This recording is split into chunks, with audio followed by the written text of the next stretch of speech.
Good morning. Well, at least when I'm making this right now, it's morning time. Maybe when you're watching it, it's not. But either way, I hope it's a good morning, afternoon, nighttime, whenever you're watching this. Today, we are going to chat about a question that I have been getting a lot. And this is for one-on-one people or remote programming people. And this is, how do I warm up for my weights? So there's a couple different scenarios here. First, no matter what we always start off with is you guys are going to test out whatever your maxes are. And at some point, we're probably going to do some sort of percentage work. Or if not, then I figure out what percentage I want you to be at, and then I set that weight for you. What your programming is might be a little bit heavy. We might be working at 75, 80, 85, 90, 95, 100% of whatever your 1 rep max is. And if you're thinking, well, how do I prepare for this? Do I just slap on my 100% or my 80% and just go for it? The answer is no. You need to warm up to that weight. So that's what we're gonna talk about right now, is how the heck do we warm up to that weight? Now, there's quite a few scenarios that we have where you're going to have to warm up to a weight.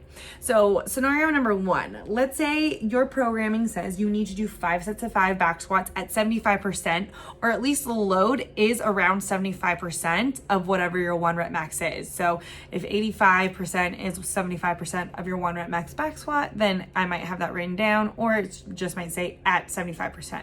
So anyways, 75% is not a weight that you just want to slap on there. It's something that you need to build up to. The reason why we need to build up weight is obviously for safety reasons. Like, your central nervous system needs to be primed first and foremost, meaning that if you just slap on weight and it's heavy, your body's going to be like, what the heck? And it's more likely to just shut down because it's not ready for it. It's not primed. It's not prepped. So we want to make sure that that doesn't happen, which means that we need to build up in weight. There's also going to be days where you start building up and you might not be feeling it. And if that happens, I don't want you guys to force yourself to do your 75%. We need to listen to our bodies. So if that happens, you don't do 75%, you do what you can, and then you go ahead and you let me know in your notes on TrueCoach, like, hey, wasn't feeling very great today, didn't do 75%, instead I did 70. Totally cool. I'm cool with that. We'll make adjustments to your programming from there because it's important that we listen to your body. So anyways, back to scenario number 1. Scenario number 1 is you have 5 sets of 5 back squats at 75%. Let's say your 75% is 135 pounds. Now, when you do this, your very first set or your very first time that you start squatting with weight on you should always be with an empty barbell. There's no reason to slap on weight. I don't care how heavy. You can be an Olympic weightlifting champion. You are going to warm up with an empty barbell no matter what. And if you don't believe me, YouTube it, because there are plenty of videos of Olympic weightlifters who are like world record holders doing 20-minute long warm-ups with just a barbell. So no matter who you are, you always need to warm up with an empty barbell. I would say you need to be doing anywhere between how many reps you have to double the amount of reps that you have with that empty barbell and feeling it out. You should probably do some at tempo, meaning really slow on the way down, holding at the bottom a little bit, and then standing up. And then you probably need to do some at the tempo that you are supposed to do in your given assignment. Why do we want to do this? So we can feel our body out. That is when you're going to be like, okay, how do I feel today? You're at the bottom of the squat. You're like, ooh, man, actually my hips are kind of tight. And if that's the case, maybe you need to do more warming up or more stretching sort of things that you already, on top of whatever you already have on your programming, to prime you a little bit more. Because maybe you didn't sleep very well the night before and your body just needs a little extra love. Or maybe the workout the day before was pretty tough. You're feeling a little tight, so you need to open up and spend a little bit more time on that. Listen to your body, okay? So we're gonna go empty barbell first. Now from there, it's really like a free game. I would say the heavier the weight is, the closer it is to your 1 rep max, the more jumps you're gonna have to have. So if you're doing 100% of your 1 rep max, you're probably going to need anywhere between, depending on how heavy that is, anywhere between like 5 to 10 jumps. If you are doing 60%, you're probably not going to need as many jumps to get there, because obviously there's not as much weight that you need to put on. So know that going into this. If it's a 75%, I would say I would probably do anywhere between 3 to 5 jumps. So the first set, I'd maybe put on a pair of 25-pound plates, and I would do anywhere between 3 to 5 reps, depending on how I feel. If you feel pretty good when you're warming up with the empty barbell, then you only need to do 3 reps. If you want to open up a little bit more and really get a feeling, go 5 reps. This is so up to the individual and how they are feeling that day. This always changes depending on the day. So don't feel like there is a one way that you have to do this. But yes, you do need to do jumps. So 85, put on 25 pounds, that's 85. The next jump that I would do is probably like 115. I would slap on some 15s, do 3 reps there. Another side note, you do not have to do 5 reps every single time, even though this is 5 sets of 5, because what we also don't want to do is totally fatigue the body before we even get to what we call our working set. Your working set is your 5 sets of 5 at 75%. So you don't want to fatigue the body out so that you're not able to do the work that you're supposed to do. So you're going to build up. After that, then I would put on whatever weight. If I needed to do more warm-up reps, I would have gone 25, 95, 105, 115, 125, and just do like singles or doubles at that. So that is scenario number 1. Now, scenario number 2 is that you might have an EMOM. Let's say you have a 10-minute EMOM and you are supposed to find a 1 rep max or a heavy triple back squat for the day. I'm going to keep on using back squats because I like back squats. But let's say that's what your workout is. So if you have 10 minutes, the expectation is that as you are finding that, you are going to jump up in weight. Your notes might say that you need to jump every 3 minutes. Your notes might not say anything. And if it doesn't say anything, it's free game. That means that you could go up in weight every single minute if you needed to, or you could repeat in case you had a bad rep and you want to test things out a little bit more, or in case you feel like you need a couple extra reps at that weight that you chose. But in that scenario, what I would do is I would sit there and I would think, okay, I ideally am going to do 10 jumps because it is a 10-minute EMOM. Okay, every minute on the minute, I'm going to do 3 back squats, and I'm going to build up in weight so that I can find whatever my heavy 3 rep max back squat is today.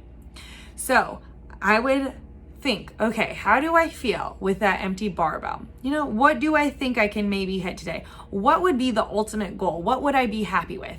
I would be happy with hitting a 135-pound back squat for a triple. All right, cool. I have my end number, my goal in mind. From there, what I am going to do is I'm going to make 10 different hash marks, and I'm going to do the math and work my way down so that I know exactly where I need to start. So I might be like, okay, I want to jump up by 10 pounds every single time, which means I need to have 5 pounds out there and 10 pounds out there because they're going on and off. Or maybe I'm like, hey, I'm going to jump up by 20 pounds each time, depending on how I feel. This is totally up to you guys. Once again, as you get closer to that ending weight, your jumps need to be smaller, but you also are listening to how your body feels. If it feels really light, you can probably do a bigger jump, like a 20-pound jump. If it feels really heavy, you probably need to do a 5 to 10-pound jump on this, okay? Not every time, this is huge, mind-blowing, okay? Not every time does it have to be a 20-pound jump. You can make smaller jumps. That is why there are change plates, okay? So, work your way backwards. I would have the end goal, do the math so that you're jumping anywhere between like 10 pounds, 5 pounds, and then work your way backwards before you even get started so you know exactly where you need to start, and then go with that game plan. If on the way there, as you're doing the workout, it feels really heavy, or if it feels really light, you have all that weight there and you can make adjustments as you go. It is not, once you write it down, it's not like it's set in stone, so you can adjust as needed. But those are basically the two main ways, or the two main scenarios that we have when we need to find weight or build weight, and how to warm up for those weights. So hopefully that helps you guys out. But as always, if you do have any questions or any specific things, please let me know. And I would be happy to share them with you guys, because if you have a question, someone else probably has that same exact question. Bye. Hey guys, I am warming up for some back squats right now, so I thought that this would be a great time to show you guys how I specifically warm up to my weights. So yeah, you're gonna come along with me in a back squat journey right now.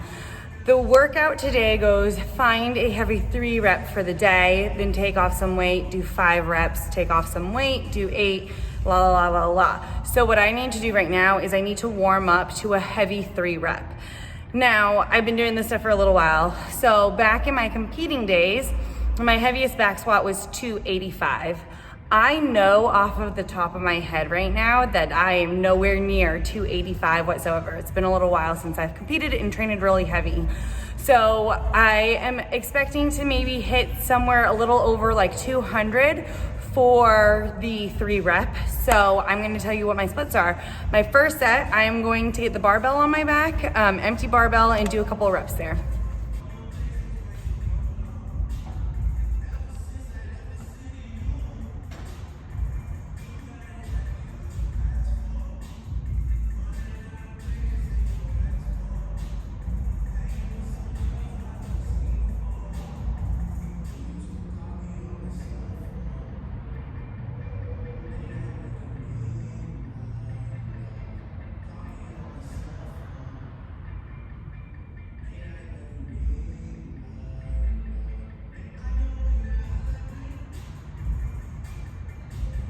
All right, so in that warm-up set with just the barbell, you probably saw me do some king squats.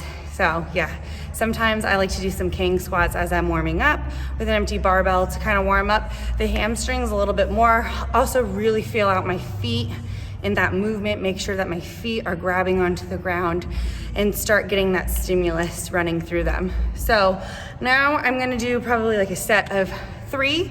I threw on some 45s in the bar. I know that that's nothing that like is, you know, lightweight relatively for me. So I'll do like a set of 3 to 5 here, depending on how my body feels. And if I feel like I need another set, I might do another set right here too before I jump up in weight.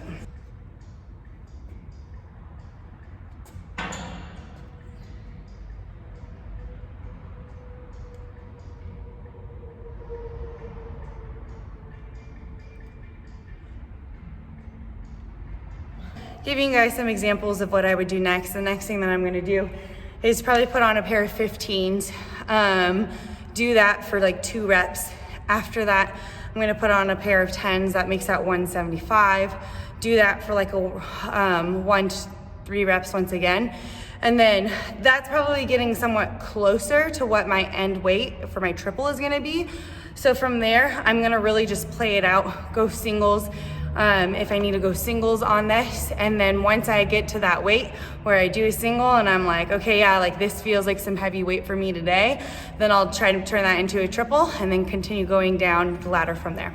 Hope this helps out, guys. Bye.